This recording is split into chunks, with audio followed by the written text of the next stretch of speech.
Hi, I'm Coach Corey Wayne, and this is my video coaching newsletter. And the topic of today's video newsletter is being too serious too soon causes her to feel like you're moving too fast. Well, this particular email is from a viewer who's new to my work. He made a lot of rookie mistakes, but he makes a bunch of the mistakes that I point out in the book, what not to do. And so he predictably is getting to experience like what I used to experience when I was younger, didn't know any better.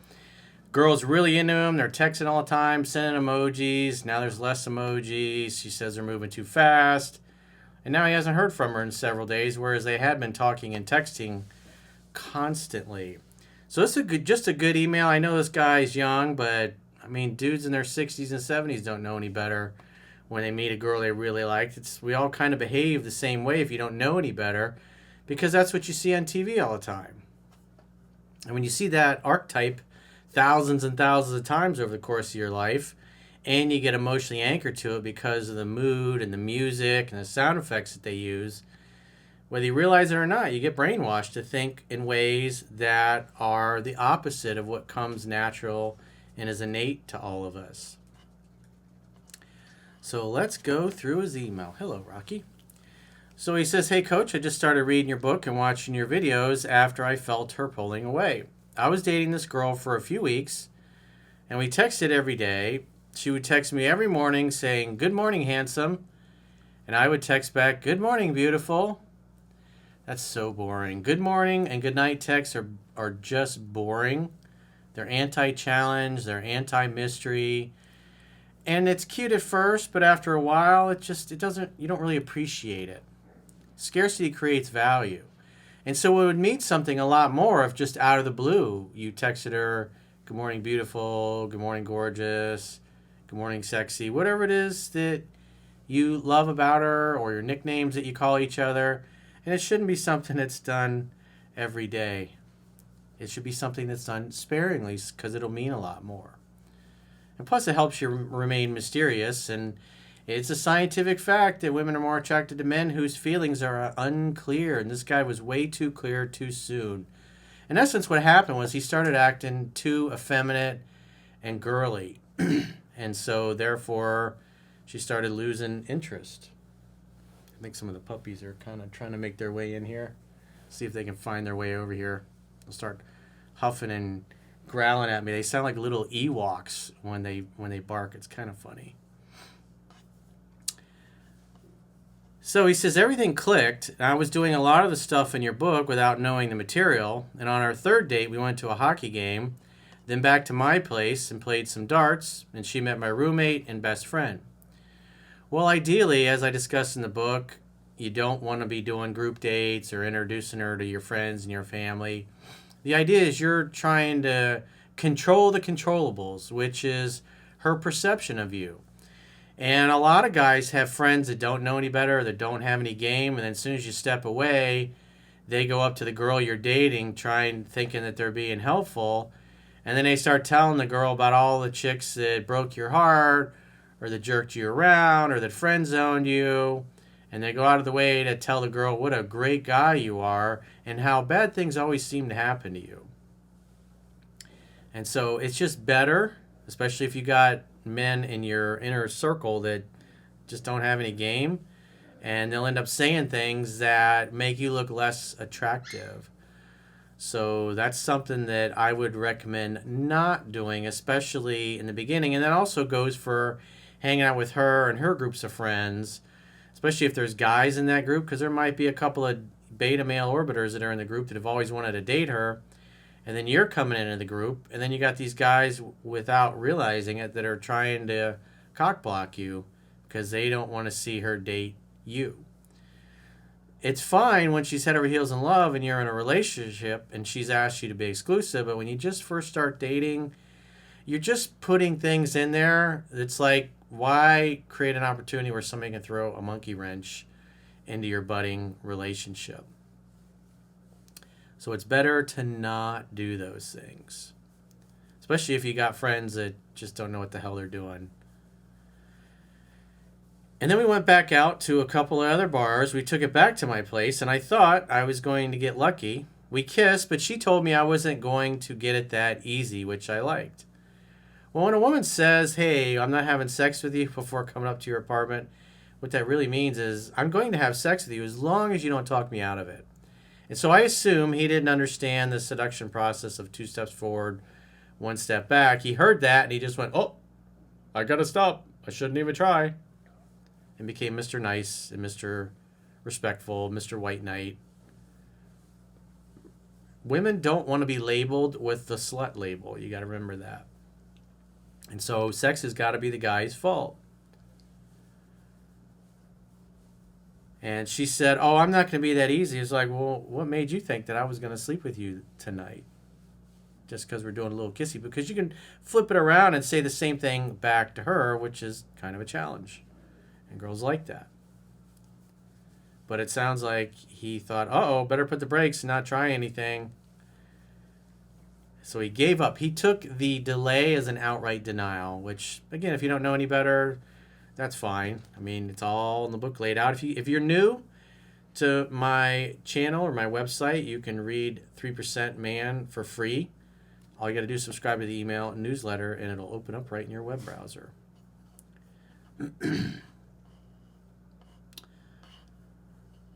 So, and then here's another, he kind of stepped in it here next. So he says, while in this, he hadn't had sex or nothing. She's pumped the brakes, and he basically gave up trying to seduce her. And so look what he does next. While laying in my bed, I asked her to be my girlfriend. It's got to be the woman's idea. Your job is to create the opportunity for sex to happen. Hang out, have fun, hook up. When she falls in love, when she's into you enough, she'll bring it up, she'll hint at it. Because 99% of the time when guys like you do this, it's out of sequence, it's too much too soon, and it destroys all the mystery. You basically said, hey, congratulations, you won the Super Bowl. I'm ready to make you my wife. I'm ready to make you my girlfriend. You got to understand, women fall in love very slowly over time. And so she probably likes you, but it's usually surprising to most women when you're ready to get them to be your girlfriend so early, so soon, when you barely know each other. You're always going to get a pullback when you try to do that. He says, but she said to ask me when I'm sober. We had been drinking all day. The next morning, I took her home. We texted later and then got mad that I didn't text her back when she could see I was online on Facebook. I apologized and told her it wasn't intentional. I still had her ID from the night we went out and dropped it off at her work the following day. Why not just make the next date and get together and deliver it then? I could tell she was pulling back. We made plans to go out that Thursday, which we did, and so I thought I would ask her to be my girlfriend. So she's backing away, and what does he do? Like most guys, I gotta lock her down. I gotta convince her to be mine. It's a bad way to go, my man. It's way too much too soon. There's no mystery.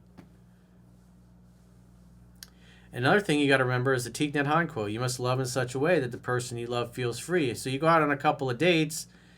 You ask her to be your girlfriend. She says, ask me when you're sober. So a couple of days later, he asks her again. That's just the hallmark of a guy who's young and experienced and doesn't have any game. It's just too much too soon. You basically told her that you're ready to be serious with her. And she's like, I don't even know this guy yet. You haven't even slept together yet. But, again, you see that in TV and movies all the time, and they live happily ever after. In the real world, the girl's like, what? This is like our third date.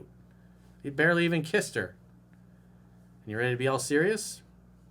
It's a bad way to go, my man. Oh, we got one of the gremlins in here. Hopefully he doesn't piss her shit in here. Hello, Lila. What are you doing? Come over here and say hi. Come here. Come here. So, he asked her again to be his girlfriend. Then she told me that we were moving too fast, but she likes me, and it has nothing to do with me. Well, this is little Lila. She found a way in here. Cutie. Let's see if little Elon can make his way in here too. So... She says, oh, it has nothing to do with you. It's not you, it's me. I'm saying that all the time. But it has everything to do with him. It's too much too soon. She's just not feeling it. The most important thing with women is how they feel about you. It doesn't matter what a great guy you are, or how much they like you. The most important thing is how they feel about you. And this is just, it's too soon for her feelings to be at that point. And when you keep bringing it up, it starts to come off as needy, neurotic, maybe a little desperate. Again, men who have choices with women are not going to be trying to lock a girl down on the second or third date. Oh, Rocky's getting a little grouchy. He says, I now know I messed up by reading your book and not letting her bring it up.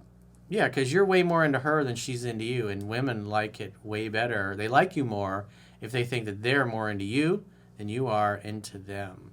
And so when you do something like this, you should expect to see a pullback and to see her back away, because it's too much too soon. Because she starts to feel overwhelmed. She's like, how can this guy like me so much? We barely kissed.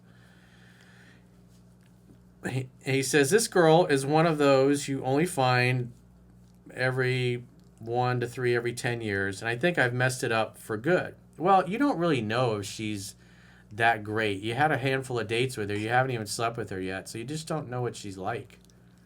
So it's way too much. What's happening here is you're projecting your fantasy of what you want her to be onto her, and when you do that, you're unable to remain objective and vet her properly. Because you've already decided that she's the one for you, and your whole mindset is how can you get her to like you more, instead of having the same attitude that women have, which is, do I like this guy? Is he good for me? Should we date? What should we do? But instead, you're ready to give her the Stanley Cup before you've even gotten home to the promised land and plowed her strawberry fields. So he says, she texted me good morning, but no handsome or kissy face emoji like every other day. So that's what you notice. Less emojis. She's less into you. Less serious in the text. So that just shows her interest is dropping now. She's starting to back away. And she doesn't feel the same way that she did, because again, you're just too much too soon. You're in like a rush. Like she's gonna turn into a pumpkin or something if you don't ask her to be your girlfriend right away and lock her down. Again, this is what you see in movies and TV shows all the time. Better hurry up and do it, or else you're gonna lose her to somebody else. But when you behave the way that they do on TV, you chase the girl away. So he says, I texted back, good morning, beautiful, like a robot. Same thing he always texts. Again, by 100 times of doing that, it doesn't mean anything. And he sends a kissy face emoji. You got to kind of match and mirror that. So he says, but I haven't heard anything back, and I have not reached out. Did I lose her for good, or is there hope? Thanks for everything you do for us men. I wish I could have seen this before I met her. Well, if this hadn't happened, you probably wouldn't have read the book, even if a good friend gave it to you. Because it's only when you're experiencing pain and you're afraid of losing a girl like this that you'll actually open the book. Because people do more to avoid pain than they do to gain pleasure. But if things seem to be going well and somebody hands you this book, you'll be like, oh yeah, I'll get around to that. I'm kind of busy right now. I got to get my tennis elbow fixed. I got to get my knee checked. I stubbed my toe. I got to get that fixed. I got to clean out my garage. But as soon as something like this happens, hey, what was that dude's book? What's that shaved head guy is on YouTube? Where's he at? So what I would do if I were you, as the book says, I wouldn't do anything. I wouldn't reach out, because what happened is you hit the ball over the net and she just didn't even reply. You're being overly emotional. You're acting like the chick. You're saying the same good morning beautiful and ignoring the fact that she's less engaged. She didn't use any emojis like she did in the past, but you sent emojis. So what you should do is match and mirror that. And so what I would do is I would just wait a full week. If you don't hear from her, if she doesn't reach back out, then I would reach back out in a week and then just text her saying, hey, I want to see you. What's your schedule like? And then try to make the next date and see what happens. If you wait a week, maybe after 3 or 4 days, she reaches back out to you, and then you just set the next date. So knock it off with all the asking her to be your girlfriend and being so serious and stop being all up in your feelings and acting dopey. Because women don't give a shit about how much you like them or love them or into them. They only care about how they feel about you. And the bottom line is she's not in the same place you are. So you need to back off. Because if you don't, you're going to chase her out of your life. And the other thing he was doing was talking and texting constantly on the phone. That should be reserved for in person. So you'll know if you text her in a week or call her in a week and she ghosts you or doesn't reply back or tells you she's not sure or all work's been crazy, school's been crazy, then just say, hey, no problem. We'll figure out your schedule and get back to me. And I'd love to see you. And then you don't reach out for any reason. You have to wait to hear from her, and you may never hear from her again after that. But this, you notice how into she was. She's texting, talking all the time, wanting to see you. And then when you kept getting serious, kept trying to lock her down to a commitment every couple of days, now you haven't heard from her when you were talking multiple times a day. So that's typically what happens. And so when this happens, you can't freak out about it. You just got to be indifferent to it. You got to let it be. And then the fallback position, because you just started seeing this girl, is if you don't hear from her for a whole week, then reach out and try to set the next date. Hang out, have fun, hook up. Pretty simple. So if you got a question or a challenge and you want to get my help, go to understandingrelationships.com, click the products tab at the top of your screen on any page of my website, and book a coaching session with yours truly. If you haven't already signed up for our paying members-only content, in the video description of this video, there are links to where you can join on YouTube, or you can join on Spotify, or our website, understandingrelationships.com. And when you get there, click the plans tab at the top of your screen on any page of my website. And you can do a 7-day free trial so you can check out what content you get for your money. You can do a monthly or an annual plan. And with the annual plan, you get a 25% discount for paying the whole year's premium up front at the end of the 7-day free trial. So go to understandingrelationships.com, click the plans tab, and sign up for a 7-day free trial. Until next time, I will talk to you soon.